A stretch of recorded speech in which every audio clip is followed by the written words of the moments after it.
ದೆಹಲಿಯ ಪೊಲೀಸರಿಂದ ಅತಿ ದೊಡ್ಡ ಕಾರ್ಯಾಚರಣೆ. ದೆಹಲಿ ಬ್ಲಾಸ್ಟ್ ಸಾಕ್ಷ್ಯ ಸಂಗ್ರಹಕ್ಕೆ ಪೊಲೀಸರು ಮುಂದಾಗಿದ್ದಾರೆ.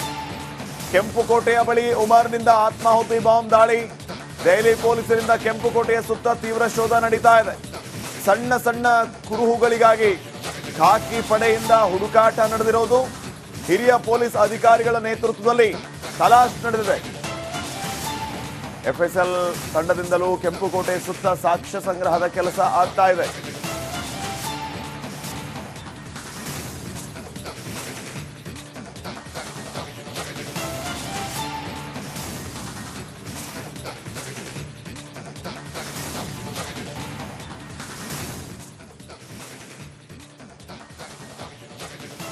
ದೆಹಲಿಯ ಕೆಂಪುಕೋಟೆಯ ಬಳಿ ಮೆಗಾ ಸರ್ಚ್ ಆಪರೇಷನ್ ನಡೀತಾ ಇರುವಂತದನ್ನ ತಾವು ಗಮನಿಸ್ತಾ ಇದ್ದೀರಿ.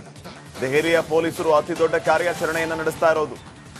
ಕಣ್ಣು ಹಾಯಿಸಿದ ಕಡೆಯೆಲ್ಲ ದೆಹಲಿ ಪೊಲೀಸರನ್ನ ನೀವು ನೋಡ್ತಾ ಇದ್ದೀರಿ. ಅತಿ ದೊಡ್ಡ ಕಾರ್ಯಾಚರಣೆ ದೆಹಲಿ ಪೊಲೀಸರಿಂದ. ದೆಹಲಿ ಬ್ಲಾಸ್ಟ್ನ ಸಾಕ್ಷ್ಯ ಸಂಗ್ರಹಕ್ಕೆ ದೆಹಲಿ ಪೊಲೀಸ್ ಮುಂದಾಗಿದ್ದಾರೆ. ಕೆಂಪುಕೋಟೆಯ ಬಳಿ ಉಮರ್ನಿಂದ ಆತ್ಮಾಹುತಿ ಬಾಂಬ್ ದಾಳಿಯನ್ನು ನಡೆದಿತ್ತು. ದೆಹಲಿ ಪೊಲೀಸರು ಈಗ ಕೆಂಪುಕೋಟೆಯ ಸುತ್ತ ತೀವ್ರ ಶೋಧವನ್ನು ನಡೆಸಿದ್ದಾರೆ. ಸಣ್ಣ ಸಣ್ಣ ಕುರುಹುಗಳಿಗಾಗಿ ಖಾಕಿ ಪಡೆ ಹುಡುಕಾಟವನ್ನ ನಡೆಸ್ತಾ ಇದೆ. ಒಂದು ಇಂಚು ಜಾಗವನ್ನ ಬಿಡ್ತಾ ಇಲ್ಲ ಪೊಲೀಸರು. ಎಲ್ಲ ಪರಿಶೀಲನೆ ನಡೆಸ್ತಾ ಇದ್ದಾರೆ. ಶೋಧ ಕಾರ್ಯ ನಡೆದಿದೆ. ಅಧಿಕಾರಿಗಳ ನೇತೃತ್ವದಲ್ಲಿ ತಲಾಶ್ ನಡೀತಾ ಇರೋದು. ಎಫ್ಎಸ್ಎಲ್ ತಂಡವೂ ಕೂಡ ದೆಹಲಿ ಪೊಲೀಸರಿಗೆ ಸಾಥ್ ಕೊಟ್ಟಿದೆ. ಇನ್ನಷ್ಟು ಅಪ್ಡೇಟ್ಸ್ ಕೊಡ್ತಾರೆ ಕೊಲೀಗ್ ರಂಜಿತ್. ಈಗ ನೇರ ಸಂಪರ್ಕದಲ್ಲಿ ಜಾಯ್ನ್ ಆಗಿದ್ದಾರೆ. ರಂಜಿತ್, ದೆಹಲಿ ಪೊಲೀಸರ ಕಾರ್ಯಾಚರಣೆಯನ್ನು ನಾವು ಗಮನಿಸ್ತಾ ಇದ್ದೀವಿ. ಈ ರೀತಿ ಕಾರ್ಯಾಚರಣೆಯ ಉದ್ದೇಶ ಒಂದು ಚಿಕ್ಕ ಕುರುಹನ್ನು ಕೂಡ ನಿರ್ಲಕ್ಷ್ಯ ಮಾಡದೆ ಸಂಗ್ರಹಿಸೋದು. ಅದರಿಂದ ಇನ್ನಷ್ಟು ವಿಚಾರಗಳು ಗೊತ್ತಾಗುತ್ತೆ. ಅಂದ್ರೆ ಸ್ಫೋಟಕ್ಕಾಗಿ ಇವರು ಯಾವ ವಸ್ತುಗಳನ್ನ ಬಳಸಿದ್ರು, ಏನ್ ಕತೆ, ಇವೆಲ್ಲವೂ ಕೂಡ ಬಹಿರಂಗ ಆಗುತ್ತೆ.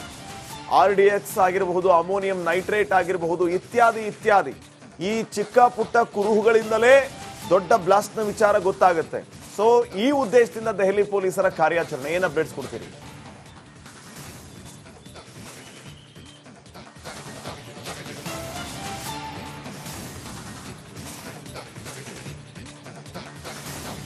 ಖಂಡಿತ ಶ್ರೀಪಾದ್ ಪಾಟೀಲ್, ನೋಡಿ ಇವತ್ತು ಬೆಳಿಗ್ಗೆ ಸುಮಾರು 7 ಗಂಟೆ ಸುಮಾರಿಗೆ ಅಲ್ಲಿ ಶೋಧ ಕಾರ್ಯವನ್ನ ಮಾಡ್ತಾ ಇರುವಂತ ಅಧಿಕಾರಿಗಳ ತಂಡಕ್ಕೆ ಒಂದು ಛಿದ್ರವಾಗಿದ್ದಂತಹ ದೇಹದ ಕುರುಹು ಪತ್ತೆ ಆಗಿತ್ತು. ಅದರಂತೆ ಒಂದು ಕೈ ಮಾತ್ರ ಪತ್ತೆ ಆಗಿತ್ತು. ಅದು ಯಾರದ್ದು ಏನು ಎತ್ತ ಅಂತ ಹೇಳಿ ಈಗ ತನಿಖೆಯನ್ನು ಮಾಡ್ತಾ ಇದ್ದಾರೆ. ಅದೇ ರೀತಿಯಾಗಿ ನಿರಂತರವಾಗಿ ಬೆಳಿಗ್ಗೆಯಿಂದಲೂ ಕೂಡ ಎಫ್ಎಸ್ಎಲ್ ತಜ್ಞರು ಸೇರಿದಂತೆ ವಿಧಿವಿಜ್ಞಾನ ಅಧಿಕಾರಿಗಳು ಸೇರಿದಂತೆ ಹಿರಿಯ ಪೊಲೀಸ್ ಸಿಬ್ಬಂದಿ ಕೂಡ ಸ್ಥಳದಲ್ಲೇ ಇದ್ದು ಮಾಹಿತಿಯನ್ನ ಕಲೆ ಹಾಕ್ತಾ ಇದ್ದಾರೆ. ಆ ಭೀಕರವಾದಂತ ಸ್ಫೋಟ ಸಂಭವಿಸಿದ ಸಮಯದಲ್ಲಿ ಆ ಸ್ಫೋಟದ ತೀವ್ರತೆಗೆ ದೊಡ್ಡ ಮಟ್ಟದಲ್ಲಿ ಅಲ್ಲಿ ಏನು ಬೆಂಕಿ ಕಾಣಿಸಿಕೊಂಡು ಸಂಪೂರ್ಣವಾಗಿ ಎಲ್ಲವೂ ಕೂಡ ಧ್ವಂಸ ಆಗಿತ್ತು. ಸುಮಾರು 13 ಜನ ಮೃತಪಟ್ಟಿದ್ರು.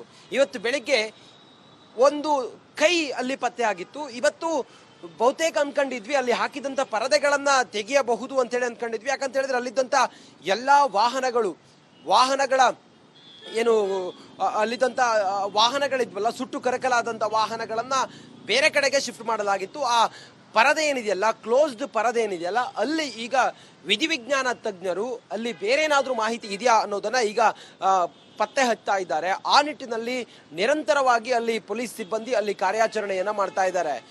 ಒಂದು ಎವಿಡೆನ್ಸ್ ಸಿಕ್ಕಿದ್ರೂ ಕೂಡ ಅದು ಮುಂದಿನ ತನಿಖೆಗೆ ಬಹುದೊಡ್ಡ ಅನುಕೂಲ ಆಗುತ್ತೆ, ಮಾಹಿತಿ ಸಿಗೋದ್ರಿಂದಾಗಿ ಅನುಕೂಲ ಆಗುತ್ತೆ ಅನ್ನೋ ಕಾರಣದಿಂದಾಗಿ ಕಂಪ್ಲೀಟ್ ಲಾಕ್ ಮಾಡಲಾಗಿದೆ. ಆ ಭಾಗವನ್ನ ಯಾರಿಗೂ ಕೂಡ ಅಲ್ಲಿ ಹೋಗೋದಕ್ಕೆ ಮತ್ತೆ ನೋಡೋದಕ್ಕೆ ಅವಕಾಶವೇ ಇಲ್ಲ.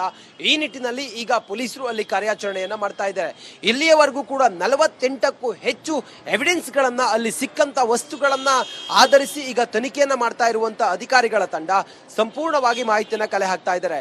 ನಾವೀಗ ಈ ರೆಡ್ ಫೋರ್ಟ್ ಇದೆಯಲ್ಲ, ಅದರಿಂದ ಕೆಲವು ದೂರದಿಂದ ನಾವಿದ್ದೀವಿ. ರೆಡ್ ಫೋರ್ಟ್ನ ಸಮೀಪದಲ್ಲೇ ನಾವಿದ್ದೀವಿ. ಕೆಲವೇ ಹೊತ್ತಿನಲ್ಲಿ ರೆಡ್ ಫೋರ್ಟ್ ಅನ್ನ ನಾವು ಕ್ರಮಿಸ್ತೀವಿ. ಅಲ್ಲಿ ಹೋದ ನಂತರ ಇನ್ನಷ್ಟು ಕ್ಲೋಸ್ಡ್ ವಿಜುವಲ್ ಅನ್ನ ನಿಮಗೆ ತಲುಪಿಸುವಂತಹ ಪ್ರಯತ್ನವನ್ನ ಮಾಡ್ತೀವಿ. ಇವತ್ತು ಕೂಡ ತನಿಖೆ ನಿರಂತರವಾಗಿ ನಡೀತಾ ಇದೆ. ಈ ಪ್ರಕರಣದಲ್ಲಿ ಒಂದೊಂದು ಆಯಾಮಗಳಲ್ಲಿ ತನಿಖೆಯನ್ನ ಮಾಡ್ತಾ ಇರುವಂತಹ ಅಧಿಕಾರಿಗಳಿಗೆ ಅಲ್ಲಿ ಸಿಕ್ಕಿರುವಂತಹ ಸ್ಪಾಟ್ ನಲ್ಲಿ ಸಿಕ್ಕಿರುವಂತಹ ಮಾಹಿತಿಗಳು ಬಹಳ ಪ್ರಮುಖವಾಗುತ್ತೆ. ಹೀಗಾಗಿ ಬೆಳಿಗ್ಗೆಯಿಂದಲೂ ಕೂಡ ಅಧಿಕಾರಿಗಳ ತಂಡ ಅಲ್ಲೇ ಇದ್ದು ಸಂಪೂರ್ಣ ಮಾಹಿತಿಯನ್ನ ಕಲೆ ಹಾಕ್ತಾ ಇದ್ದಾರೆ. ಇಲ್ಲಿಯವರೆಗೂ ಸುಮಾರು ಸಿಕ್ಕಿರುವಂತ ಮಾಹಿತಿ ಆಧಾರದ ಮೇಲೆ ಕೆಲವು ರೋಚಕ ವಿಚಾರಗಳು ಸಿಕ್ಕಿದೆ ಅನ್ನೋದು ಈಗ ಮಾಹಿತಿ ಲಭ್ಯ ಆಗಿದೆ. ಆ ನಿಟ್ಟಿನಲ್ಲಿ ಅಧಿಕಾರಿಗಳ ತಂಡ ಅಲ್ಲೇ ಇದ್ದು ಎಲ್ಲವನ್ನು ಕೂಡ ಈಗ ಪರಿಹರಿಸ್ತಾ ಇದ್ದಾರೆ. ಶ್ರೀಪಾದ್ ಪಾಟೀಲ್ ಓಕೆ, ಸಂಪರ್ಕದಲ್ಲಿ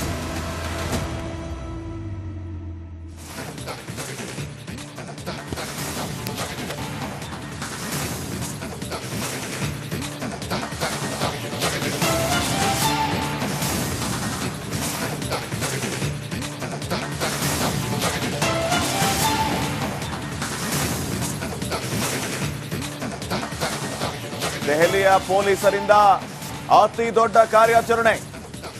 ದೆಹಲಿ ಬ್ಲಾಸ್ಟ್ ಸಾಕ್ಷ್ಯ ಸಂಗ್ರಹಕ್ಕೆ ಪೊಲೀಸರು ಮುಂದಾಗಿದ್ದಾರೆ. ಕೆಂಪುಕೋಟೆಯ ಬಳಿ ಉಮರ್ನಿಂದ ಆತ್ಮಾಹುತಿ ಬಾಂಬ್ ದಾಳಿ. ದೆಹಲಿ ಪೊಲೀಸರಿಂದ ಕೆಂಪುಕೋಟೆಯ ಸುತ್ತ ತೀವ್ರ ಶೋಧ ನಡೀತಾ ಇದೆ. ಸಣ್ಣ ಸಣ್ಣ ಕುರುಹುಗಳಿಗಾಗಿ ಖಾಕಿ ಪಡೆಯಿಂದ ಹುಡುಕಾಟ ನಡೆದಿರೋದು. ಹಿರಿಯ ಪೊಲೀಸ್ ಅಧಿಕಾರಿಗಳ ನೇತೃತ್ವದಲ್ಲಿ ತಲಾಶ್ ನಡೆದಿದೆ. ಎಫ್ಎಸ್ಎಲ್ ತಂಡದಿಂದಲೂ ಕೆಂಪುಕೋಟೆ ಸುತ್ತ ಸಾಕ್ಷ್ಯ ಸಂಗ್ರಹದ ಕೆಲಸ ಆಗ್ತಾ ಇದೆ.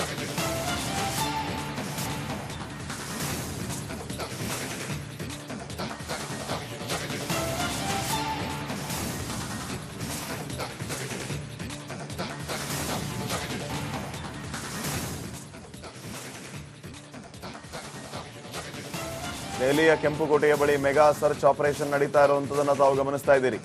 ದೆಹಲಿಯ ಪೊಲೀಸರು ಅತಿ ದೊಡ್ಡ ಕಾರ್ಯಾಚರಣೆಯನ್ನು ನಡೆಸ್ತಾ ಇರೋದು. ಕಣ್ಣು ಹಾಯಿಸಿದ ಕಡೆಯೆಲ್ಲ ದೆಹಲಿ ಪೊಲೀಸರನ್ನ ನೀವು ನೋಡ್ತಾ ಇದ್ದೀರಿ. ಅತಿ ದೊಡ್ಡ ಕಾರ್ಯಾಚರಣೆ ದೆಹಲಿ ಪೊಲೀಸರಿಂದ. ದೆಹಲಿ ಬ್ಲಾಸ್ಟ್ನ ಸಾಕ್ಷ್ಯ ಸಂಗ್ರಹಕ್ಕೆ ದೆಹಲಿ ಪೊಲೀಸ್ ಮುಂದಾಗಿದ್ದಾರೆ. ಕೆಂಪುಕೋಟೆಯ ಬಳಿ ಉಮರ್ನಿಂದ ಆತ್ಮಾಹುತಿ ಬಾಂಬ್ ದಾಳಿಯನ್ನು ನಡೆದಿತ್ತು. ದೆಹಲಿ ಪೊಲೀಸರು ಈಗ ಕೆಂಪುಕೋಟೆಯ ಸುತ್ತ ತೀವ್ರ ಶೋಧವನ್ನು ನಡೆಸಿದ್ದಾರೆ. ಸಣ್ಣ ಸಣ್ಣ ಕುರುಹುಗಳಿಗಾಗಿ ಖಾಕಿ ಪಡೆ ಹುಡುಕಾಟವನ್ನ ನಡೆಸ್ತಾ ಇದೆ. ಒಂದು ಇಂಚು ಜಾಗವನ್ನ ಬಿಡ್ತಾ ಇಲ್ಲ ಪೊಲೀಸರು. ಎಲ್ಲ ಪರಿಶೀಲನೆ ನಡೆಸ್ತಾ ಇದ್ದಾರೆ. ಶೋಧ ಕಾರ್ಯ ನಡೆದಿದೆ. ಅಧಿಕಾರಿಗಳ ನೇತೃತ್ವದಲ್ಲಿ ತಲಾಶ್ ನಡೀತಾ ಇರೋದು. ಎಫ್ಎಸ್ಎಲ್ ತಂಡವೂ ಕೂಡ ದೆಹಲಿ ಪೊಲೀಸರಿಗೆ ಸಾಥ್ ಕೊಟ್ಟಿದೆ. ಇನ್ನಷ್ಟು ಅಪ್ಡೇಟ್ಸ್ ಕೊಡ್ತಾರೆ ಕೊಲೀಗ್ ರಂಜಿತ್. ಈಗ ನೇರ ಸಂಪರ್ಕದಲ್ಲಿ ಜಾಯ್ನ್ ಆಗಿದ್ದಾರೆ. ರಂಜಿತ್, ದೆಹಲಿ ಪೊಲೀಸರ ಕಾರ್ಯಾಚರಣೆಯನ್ನ ನಾವು ಗಮನಿಸ್ತಾ ಇದ್ದೀವಿ. ಈ ರೀತಿ ಕಾರ್ಯಾಚರಣೆಯ ಉದ್ದೇಶ ಒಂದು ಚಿಕ್ಕ ಕುರುಹನ್ನು ಕೂಡ ನಿರ್ಲಕ್ಷ್ಯ ಮಾಡದೆ ಸಂಗ್ರಹಿಸೋದು. ಅದರಿಂದ ಇನ್ನಷ್ಟು ವಿಚಾರಗಳು ಗೊತ್ತಾಗುತ್ತೆ. ಅಂದ್ರೆ ಸ್ಫೋಟಕ್ಕಾಗಿ ಇವರು ಯಾವ ವಸ್ತುಗಳನ್ನ ಬಳಸಿದ್ರು, ಏನ್ ಕತೆ, ಇವೆಲ್ಲವೂ ಕೂಡ ಬಹಿರಂಗ ಆಗುತ್ತೆ. RDX ಆಗಿರಬಹುದು, ಅಮೋನಿಯಂ ನೈಟ್ರೇಟ್ ಆಗಿರಬಹುದು, ಇತ್ಯಾದಿ ಇತ್ಯಾದಿ. ಈ ಚಿಕ್ಕ ಪುಟ್ಟ ಕುರುಹುಗಳಿಂದಲೇ ದೊಡ್ಡ ಬ್ಲಾಸ್ಟ್ನ ವಿಚಾರ ಗೊತ್ತಾಗುತ್ತೆ. ಸೊ ಈ ಉದ್ದೇಶದಿಂದ ದೆಹಲಿ ಪೊಲೀಸರ ಕಾರ್ಯಾಚರಣೆ, ಏನ್ ಅಪ್ಡೇಟ್ಸ್ ಕೊಡ್ತೀರಿ?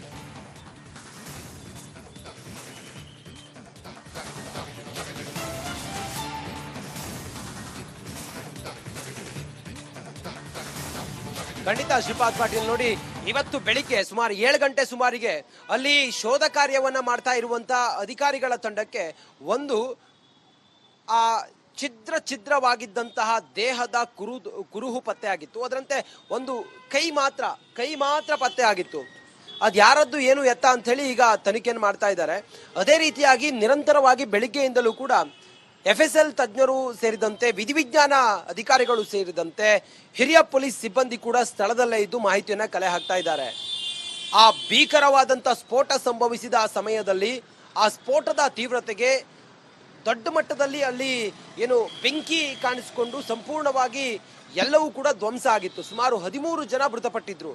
ಇವತ್ತು ಬೆಳಿಗ್ಗೆ ಒಂದು ಕೈ ಅಲ್ಲಿ ಪತ್ತೆ ಆಗಿತ್ತು. ಇವತ್ತು ಬಹುತೇಕ ಅನ್ಕೊಂಡಿದ್ವಿ ಅಲ್ಲಿ ಹಾಕಿದಂತ ಪರದೆಗಳನ್ನ ತೆಗೆಯಬಹುದು ಅಂತೇಳಿ ಅನ್ಕೊಂಡಿದ್ವಿ. ಯಾಕಂತ ಹೇಳಿದ್ರೆ ಅಲ್ಲಿದ್ದಂತ ಎಲ್ಲಾ ವಾಹನಗಳ ಏನು ಅಲ್ಲಿದ್ದಂತ ವಾಹನಗಳಿದ್ವಲ್ಲ, ಸುಟ್ಟು ಕರಕಲಾದಂತ ವಾಹನಗಳನ್ನ ಬೇರೆ ಕಡೆಗೆ ಶಿಫ್ಟ್ ಮಾಡಲಾಗಿತ್ತು. ಆ ಪರದೆ ಏನಿದೆಯಲ್ಲ, ಕ್ಲೋಸ್ಡ್ ಪರದೆ ಏನಿದೆಯಲ್ಲ, ಅಲ್ಲಿ ಈಗ ವಿಧಿವಿಜ್ಞಾನ ತಜ್ಞರು ಅಲ್ಲಿ ಬೇರೆ ಏನಾದ್ರೂ ಮಾಹಿತಿ ಇದೆಯಾ ಅನ್ನೋದನ್ನ ಈಗ ಪತ್ತೆ ಹಚ್ತಾ ಇದ್ದಾರೆ. ಆ ನಿಟ್ಟಿನಲ್ಲಿ ನಿರಂತರವಾಗಿ ಅಲ್ಲಿ ಪೊಲೀಸ್ ಸಿಬ್ಬಂದಿ ಅಲ್ಲಿ ಕಾರ್ಯಾಚರಣೆಯನ್ನ ಮಾಡ್ತಾ ಇದ್ದಾರೆ. ಒಂದು ಎವಿಡೆನ್ಸ್ ಸಿಕ್ಕಿದ್ರೂ ಕೂಡ ಅದು ಮುಂದಿನ ತನಿಖೆಗೆ ಬಹುದೊಡ್ಡ ಅನುಕೂಲ ಆಗುತ್ತೆ, ಮಾಹಿತಿ ಸಿಗೋದ್ರಿಂದಾಗಿ ಅನುಕೂಲ ಆಗುತ್ತೆ ಅನ್ನೋ ಕಾರಣದಿಂದಾಗಿ ಕಂಪ್ಲೀಟ್ ಆಗಿ ಈಗ ಲಾಕ್ ಮಾಡಲಾಗಿದೆ. ಆ ಭಾಗವನ್ನ ಯಾರಿಗೂ ಕೂಡ ಅಲ್ಲಿ ಹೋಗೋದಕ್ಕೆ ಮತ್ತೆ ನೋಡೋದಕ್ಕೆ ಅವಕಾಶವೇ ಇಲ್ಲ. ಈ ನಿಟ್ಟಿನಲ್ಲಿ ಈಗ ಪೊಲೀಸರು ಅಲ್ಲಿ ಕಾರ್ಯಾಚರಣೆಯನ್ನ ಮಾಡ್ತಾ ಇದ್ದಾರೆ. ಇಲ್ಲಿಯವರೆಗೂ ಕೂಡ 48ಕ್ಕೂ ಹೆಚ್ಚು ಎವಿಡೆನ್ಸ್ಗಳನ್ನ ಅಲ್ಲಿ ಸಿಕ್ಕಂತ ವಸ್ತುಗಳನ್ನ ಆಧರಿಸಿ ಈಗ ತನಿಖೆಯನ್ನ ಮಾಡ್ತಾ ಇರುವಂತ ಅಧಿಕಾರಿಗಳ ತಂಡ ಸಂಪೂರ್ಣವಾಗಿ ಮಾಹಿತಿಯನ್ನ ಕಲೆ ಹಾಕ್ತಾ ಇದ್ದಾರೆ. ನಾವೀಗ ಈ ರೆಡ್ ಪೋರ್ಟ್ ಇದೆಯಲ್ಲ, ಅದರಿಂದ ಕೆಲವು ದೂರದಿಂದ ನಾವಿದ್ದೀವಿ. ರೆಡ್ ಪೋರ್ಟ್ನ ಸಮೀಪದಲ್ಲೇ ನಾವಿದ್ದೀವಿ. ಕೆಲವೇ ಹೊತ್ತಿನಲ್ಲಿ ರೆಡ್ ಪೋರ್ಟ್ ಅನ್ನ ನಾವು ಕ್ರಮಿಸ್ತೀವಿ. ಅಲ್ಲಿ ಹೋದ ನಂತರ ಇನ್ನಷ್ಟು ಕ್ಲೋಸ್ಡ್ ವಿಜುವಲ್ ಅನ್ನ ನಿಮಗೆ ತಲುಪಿಸುವಂತಹ ಪ್ರಯತ್ನವನ್ನ ಮಾಡ್ತೀವಿ. ಇವತ್ತು ಕೂಡ ತನಿಖೆ ನಿರಂತರವಾಗಿ ನಡೀತಾ ಇದೆ. ಈ ಪ್ರಕರಣದಲ್ಲಿ ಒಂದೊಂದು ಆಯಾಮಗಳಲ್ಲಿ ತನಿಖೆಯನ್ನ ಮಾಡ್ತಾ ಇರುವಂತಹ ಅಧಿಕಾರಿಗಳಿಗೆ ಅಲ್ಲಿ ಸಿಕ್ಕಿರುವಂತಹ ಸ್ಪಾಟ್ನಲ್ಲಿ ಸಿಕ್ಕಿರುವಂತಹ ಮಾಹಿತಿಗಳು ಬಹಳ ಪ್ರಮುಖವಾಗುತ್ತೆ. ಹೀಗಾಗಿ ಬೆಳಿಗ್ಗೆಯಿಂದಲೂ ಕೂಡ ಅಧಿಕಾರಿಗಳ ತಂಡ ಅಲ್ಲೇ ಇದ್ದು ಸಂಪೂರ್ಣ ಮಾಹಿತಿಯನ್ನ ಕಲೆ ಹಾಕ್ತಾ ಇದ್ದಾರೆ. ಇಲ್ಲಿಯವರೆಗೂ ಸುಮಾರು ಸಿಕ್ಕಿರುವಂತ ಮಾಹಿತಿ ಆಧಾರದ ಮೇಲೆ ಕೆಲವು ರೋಚಕ ವಿಚಾರಗಳು ಸಿಕ್ಕಿದೆ ಅನ್ನೋದು ಈಗ ಮಾಹಿತಿ ಲಭ್ಯ ಆಗಿದೆ. ಆ ನಿಟ್ಟಿನಲ್ಲಿ ಅಧಿಕಾರಿಗಳ ತಂಡ ಅಲ್ಲೇ ಇದ್ದು ಎಲ್ಲವನ್ನು ಕೂಡ ಈಗ ಪರಿಹರಿಸ್ತಾ ಇದ್ದಾರೆ. ಶ್ರೀಪಾದ್ ಪಾಟೀಲ್, ಓಕೆ, ಸಂಪರ್ಕದಲ್ಲಿ